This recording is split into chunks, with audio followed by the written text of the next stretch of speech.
Jay here, Stretford, Paddock. This is it. This is the big one. Manchester United travelling to Arsenal. The first real test, the big test for Ruben Amorim. Joining me, as always, is Mr. Joe Smith. Joe, pundits are saying it, fans are saying it. Yep. Everyone's saying it. This is where we're going to find out just how much has changed under Ruben Amorim. Yeah, they're probably the most, other than Liverpool, obviously, the most informed team in the league. They had that spell where they looked slow and sluggish, and I think they looked quite scared, actually, in those first sort of handful of games, Arsenal, where they were defending first, and it's almost like they thought they had this reputation to protect and that they were worrying about the title charge after 5 games. Whereas now they seem to have a bit more freedom and a bit more energy about them, and it's going to be really hard. We haven't beat Arsenal in ages. In like the last 5 or 6 years, we've only beaten them a couple of times, and one of them was in the Cup. We've really struggled against them for multiple different reasons. And I don't expect it to be much different. I'm not saying that we won't win, but it's going to be really hard. And to get a win would be very, very difficult indeed. But, it's almost, for that reason, it's almost a bit of a free hit. I think as long as you don't get absolutely battered. But again, obviously 7-0 is one thing. But if this was a close game and it goes either way, I don't think Amorim's going to get too much stick. I think go out there, have a plan.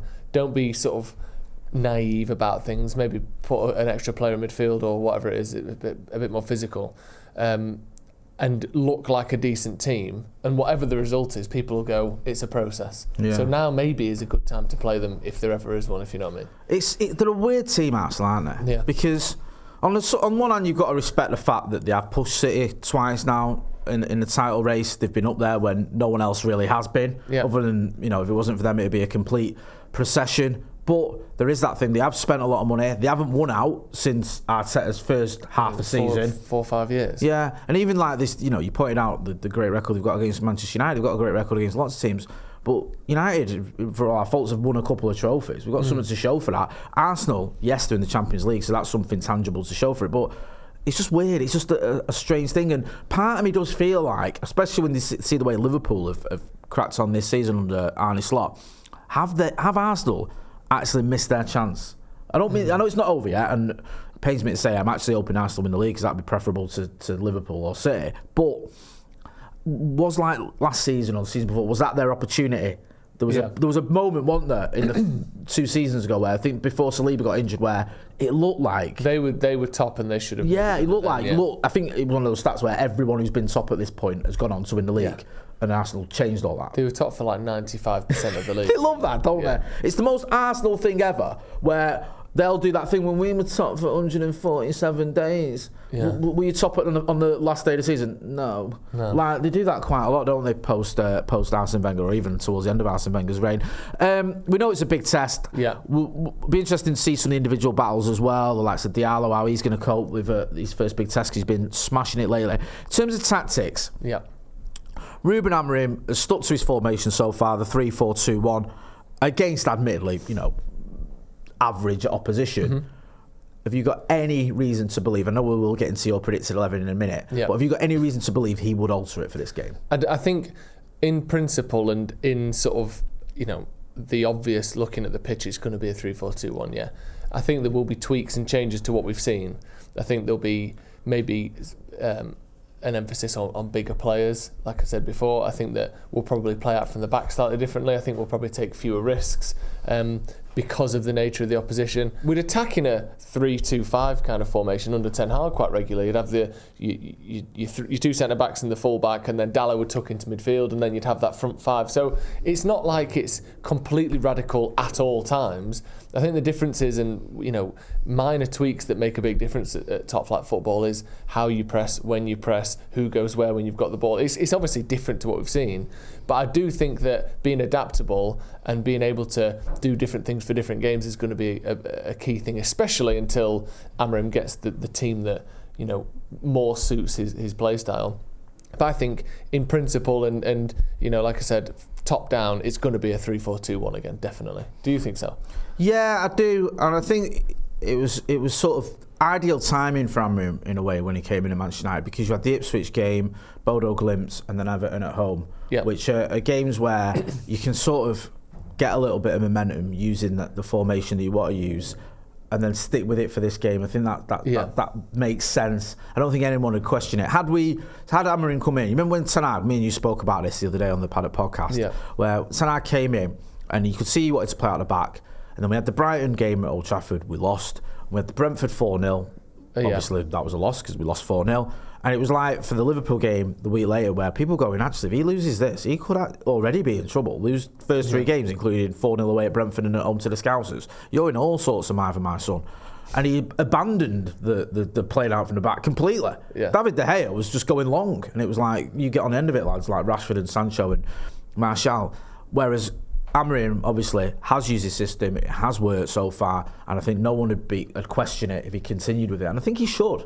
I think let's find out how ready this system and these players are for a proper test. Do you know what as well? You mentioned about Ten Hag's first games there, and Brentford and Brighton are 2 almost unique propositions in that everyone who plays against them, unless you catch them on a really bad day, hates it. They're terrible to play against. They play good football. 2 teams with managers who have got very distinct styles, really high pressing, don't give you a second. Good sides can beat City or Liverpool or Arsenal on their day, comfortable, and look the better team. Brentford away is an awful fixture, and we all know it. It's almost like just the look of the teams that Amorim has had might be the difference between the rest of the season, the players buying into what he's doing and not. Like if he'd have started with Brighton at home and Brentford away, Brighton are doing well this season, Brentford obviously, they are what they are. We might be sat here now with 1 point from 3 games and everyone's going, if this doesn't, maybe, you know what I mean? Like sometimes, and Amorim talks about luck himself a lot, about how he's been lucky throughout his career at certain times, and we got a little bit lucky against Ipswich and etc.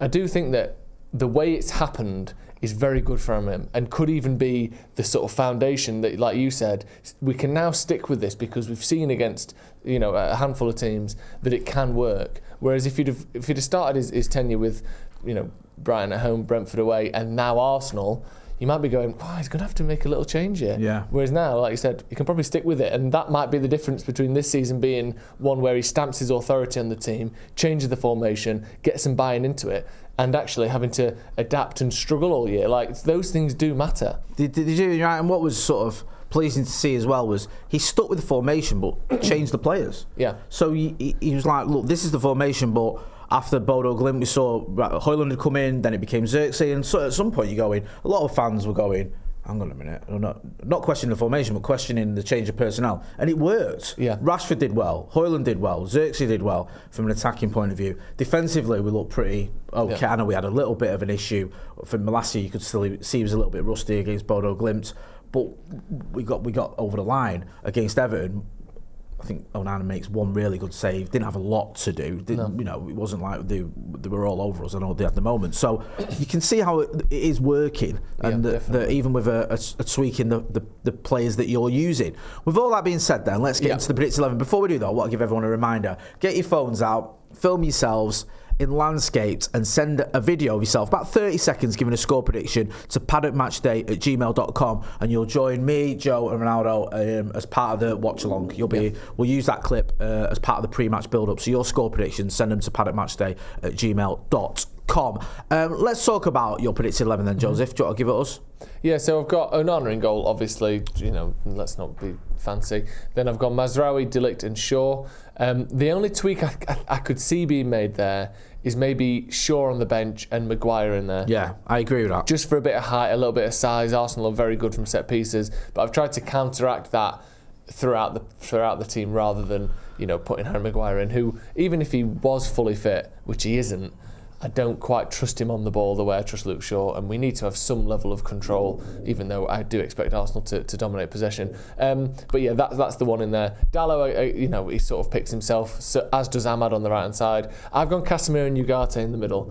I like the size and the physicality of Casemiro from set pieces, defensively and offensively, but we need to surround him with legs. It didn't really work with Eriksen. I saw the flaws with him and Mainu as a partnership as well. I thought Casemiro and Ugarte worked well together under Ruben van Nistelrooy. Yeah. The legs, the energy of Ugarte, getting stuck in, putting pressure on the likes of Declan Rice and Martin Odegaard as well. I think Ugarte is crucial for this match. And then in front of that, again, I've gone with physicality in the likes of Rasmus Hojlund, and then Rashford and Fernandes. I think he basically said that Fernandes was going to play, didn't he? He's recovered from whatever it was. That took him off as well, didn't he, on Sunday, which is rare. Like, I know 65th minute, manager. Yeah, which I remember thinking gets. like that's good. Yeah, to see him getting a little bit of a breather. And Rashford, I think he has to play. He's our He's our best big game player of anyone in the squad. He's the one who I trust to score a goal. I'm glad you said that, because people forget that, don't they? Yeah, you can say whatever you want about Marcus Rashford. He's a big game player and always has been. And also, I think his pace and physicality alongside Hojlund, with the creativity of Bruno, I think that's a nice little setup there. That again, maybe Maguire, maybe you want to try and mount in there as well for those extra running legs. But I think that for me is about as good as we can line up. I'm very, very similar. I agree with a lot of what you said. I mean, we don't know for certain how ready some players are. Yeah. Mine is slightly different. Wow. I don't know how fit he is, how ready he is. He's been praising Lenny Yoro, the manager. If Yoro is available, it might be the time for him to start. I was 50-50 on whether it's Shaw or Maguire. I went with Luke Shaw. I just feel that he's more similar to Mahrez. Yeah. It's almost like almost like a straight swap. Both very sort of technically very good, diminutive, get stuck in, but have that little bit about him on the ball. So I think that's straight. So I'm interested to see what happens with Mazraoui. I'm waiting for him to be this wing back, but he keeps using him in defence. Yeah. I'm just wondering whether now he might say, look, this is the time to play him as a wing back. I know, obviously, if you got him on the left hand side, he's naturally right footed, but he can play on the left. He can play anywhere, Nusayr Mazraoui. And also in the past, Ruben Amorim has had one winger, and that's a bit more, a wing back that's a little bit more inverted. I know it's usually on the other side, but it can be on this side as well. And do you know what? Maybe this is a little bit of my heart ruling my head, but you've got a load of attackers who've scored goals recently. Just get them all on. Do you know what I mean? I'm sorry. This is probably not going to happen. Ruben Amorim's probably got a little bit more about him than I have. But you've got 6 goals between you in the last 2 games. Yeah. Just go out there and just go and batter these gooners. Yeah. Do you know what I mean? I wouldn't mind that at all. And I know people still have question marks about Joshua Zirkzee despite his brace, but look, he's looked good in that game under Ruben Amorim. Give him a chance. Marcus Rashford, you've already pointed out, he's a big game player, and also he scored 3 Premier League goals under Ruben Amorim. And Rasmus Hojlund, I expect him to play because he scored against Bodo Glimt and then was dropped. So I think he's going to come back in for this one. So maybe it don't happen. Maybe there's a Garnacho in there or whatever, or he goes with Casemiro midfield and Bruno's one of the 10. But I wouldn't mind it. I wouldn't mind it if we just went for it. Do you know what I mean? Yeah. There's a sort of, something very noble about that, and it's about time. Arsenal. Yes. Let's talk about Arsenal. It annoys me I have to play these now because I was just, my cousin was asking me the other day about who's going to win the league, and City looked finished and all that. I thought, I want Arsenal to win every single game between now and the end of the season, except the first one. Do you know what I mean? Like, I respect that. It's like, I would much rather they won it than Liverpool, obviously. I don't think City have got a chance anymore because I can't see them being able to hit that 20 games unbeaten in a row to end the year like they tend to do. Without Rodri, I just don't think they're capable of that.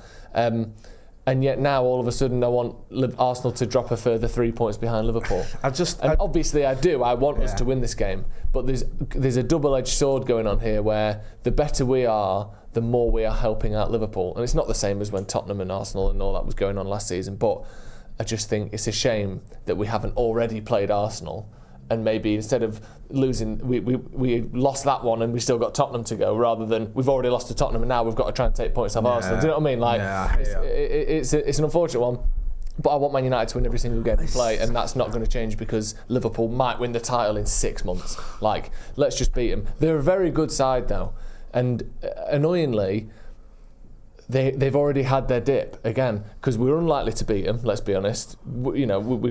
Do you want some good news? Yeah. I have got some excellent news for you. Oh. I've got a quote. Okay. I don't see anything but an Arsenal win here. It will be comfortable and easy. And do you know who said that? Amorim? No. Oh, thank God. Because that would be really worrying. I know he's modest, but crikey. Paul Merson. Oh, we've won then. So, I'm not a betting man, but if you were, you'd be back in United. That's what everyone was saying before the FA Cup final last season. Do you remember? It was literally like, we'd already lost, but you can play again just to make sure. Yeah, you may as well have a game, innit? The fans are they want something to do. So let's just have a game of football. Well, that's good news that Merson said that. Yeah, because Merson's always wrong. I'm a little bit annoyed that Kobbie Mainoo's suspended for this game as well, because I'd like to see him up against this Arsenal team. Because he's the kind of player as well that Arsenal fans dismiss. Yeah. Do you know what I mean? And he is mint. In terms of Arsenal's players, yeah, me and you were chatting the other day, and you were talking about Diallo and who he could be up against, and how Martinelli. You're fascinated to see how this pans out. Because the one thing we haven't seen from Ahmad in that wing-back spot is how does he defend one-on-one with direct players? Like, I'd love to see him against a Garnacho or a Rashford. Yeah. You know, that kind of knock-it-and-go type of player. And Martinelli is a knock-it-and-go type of player. Is this, you know, this is my only question mark around Ahmad. And I think one of the reasons why Mazraoui's important in there, if he does play there, is because he is going to be the one kind of meeting that 50-50. So Martinelli knocks it down the line, for example. Ahmad and him are going together, and Martinelli's the next line of defence after that. And Mazraoui's the next line of defence after that. How does he help Ahmad through the game? But obviously Saka's their big guy, isn't he? He's you know, a goal and or assist every game, and he's banging form at the minute. And he's one of those players that, we were saying this before, he's a robot. He's not like, you compare him to like a Ronaldinho or someone, like a winger of the past, or even an Eden Hazard. That they are coming up with stuff on the fly. They're sort of like free form poetry almost. And Ahmad and Saka is like a book written by ChatGPT. Everything's in the right order every single time. It follows the perfect structure. All the sentences make sense. He does the right thing every single time. It's efficiency football. And that gets you shitloads of goals and assists. It's mad because we were talking about this, me and Ronaldo upstairs the other day, and I don't think I've ever seen a better player for Arsenal who's been less offensive than Bukayo Saka. Even going historic, like people like Henry could wind me up. Yeah. But like with Saka, he's the kind of guy that, like, if your daughter brought him home, you'd be all right with that. Yeah. He's quiet. Yeah. He keeps himself to himself. He does the right thing every single time he has it, which can sometimes, or 50% of the time, is just a bit boring. Yeah. But the other 50% of the time, when you do the right things, you expose the space, you find the right pass, you make the good run off the ball. He's a fantastic player. Yes. He is a fantastic player, and I think whoever's on that left-hand side, if it's Dallo, he cannot switch off because he has that issue, and if it's Luke Shaw with him, both of them are prone to oh shit, he's over my shoulder and he's gone. They can't let that happen because we'll lose. No. He's a massive threat for Arsenal. Also, I just want to make it clear, I wouldn't be happy if my daughter brought him home because she's only 14, so let's just put that one out there. Anyway, with all that being said, give us your score predictions, my brother. I'm going to go with a draw. I'm going to go 1-1. I hate the fact I think you're right. Yeah, there's going to be some storms to weather. Do you remember last season under Ten Hag, the Arsenal game? First half, we had like 45% possession, but it was all in our half. And it was Onana, or maybe his first season even. Onana had about 60 touches in one half. Yeah. Because we were playing in our 18-yard box and we couldn't get out, but we stopped them from attacking and then eventually we ended up losing. I think there's going to be a little bit of that to it. How can we hold the ball and stop them attacking? And then when we do get it, what do we do with it? Do we try and impose possession? Do we try and control it? Or do we sort of accept the fact that that isn't going to happen? I think nick a goal, defend well. And they do get frustrated, Arsenal. That's one thing about them, is they're a team of emotion, especially in the dugout. So, I don't know. I'll go with 1-1. What do you think? Even though my head tells me you're right, I don't know. I think we'll do him, you know. Go on. I think there's going to be loads of goals. Do you? Yeah. I think there's going to be... It's going to be an old school 6-2 United versus Arsenal game, or Arsenal versus United game. Yellow cards, challenges, kicking off, red cards, penalties, free kicks, the lot. A bit of fight. I'd like that. I'd like that. Do you know one of them ones? Yeah. I'm going to go 4-2 United. Blimey. I think it's all just going to go off. It's happening, isn't it? That's goal after goal after goal. Goal every 12 minutes. Come on. You know, like when you see those highlights back, pure Barclays, and it's all like, that music, and it's just like you see like Ronaldo and Henry going toe-to-toe, and Keno kicking off with Vieira. Amorim's got Arteta in a headlock. You're going to see a bit of that. Like, I just don't know, maybe it's me getting carried away with Amorim ball. I'd love that. Yeah, I think that's what's going to happen. Get involved in the chat in the comments. Don't forget as well, send us your score predictions. Send them to paddockmatchday@gmail.com. Film yourself in landscape, and we'll use that as part of the pre-match build-up. Go and check out Joe Smith on the Sloppy Joes podcast, and check him out here with me and Ronaldo Brown for the watch-along. We're going to be here an hour before kick-off, so you can check us out for that one. That's been Joe. I've been Jay. This has been a preview of Manchester United's trip to Arsenal. Thanks for watching.